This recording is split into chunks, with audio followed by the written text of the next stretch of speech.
হায় হায়, যা যা, তুই আমার চোখের সামনে থেকে যাবি, আর কোনোদিন তুই আমার চোখের সামনে আসবি না। যা, তুমি কই যাইবা সেটাকে আমি কই দিব, সামনের দেশে যাও। আরে আমি ভাবছি কি ভাবছি যে বিয়ের পর তুই সালাক হয়ে যাবি। সালাক তো হইলি না, খালি ব্যাক করে তুই ব্যাক করে রাখলি, তুই আসলে সালাক হওয়ার মতো ভাইয়া না। আমরা গেলে ব্যাকল কাউ করে, আমি ব্যাকল না তো, আমি কি চালাচ্ছিলাম। কি কইতেছস? আমি যখন নাকি চালাচ্ছিলাম তখন তিনবার লাগে বেগে গেছিলাম। তার আমাকে 2-3 মাস করে রেখে রেখে ফেরত দিয়ে গেছে। অনেক বুদ্ধি কাটিয়ে ভেবেছি যে আমার আর চালাক টাকা যাবে না, তুমি ব্যাক করে তোর সাথে আমি দিয়ে দিচ্ছি। আল্লাহ আল্লাহ আল্লাহ, আমি কি শুনলাম? কি শুনে না পারে? আমি তার বিয়ে করছি, ছেলেকে আমার বিয়ে করার আগে আর 3 জনের সাথে বিয়ে গেছে, 1 মাস 2 মাস করে ছিল। এটা কি শুনলাম? এতদিন তো মনে হয়েছে যে তুই ব্যাক কর, এখন তো মনে হচ্ছে আমি আর বড় ব্যাক কর। হাই হাই, ওই ওই ব্যাক কর, ব্যাক কর। আগে ছিলে তুই নরমাল ব্যাক কর, এখন হচ্ছে তুই বড় ব্যাক কর। দিন যত দেখতে থাকবো না তো ব্যাক করবি, বাদ থাকো। ভাই ওরা বেশি কথা কইতেছি কে? তোর কই লাভ কি? আমি দড়ি দিমু, দড়ি আমি বাসুন না।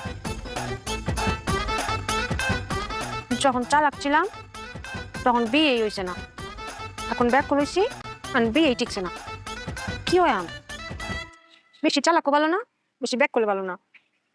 কি করতাম? আমার মাথায় বুদ্ধি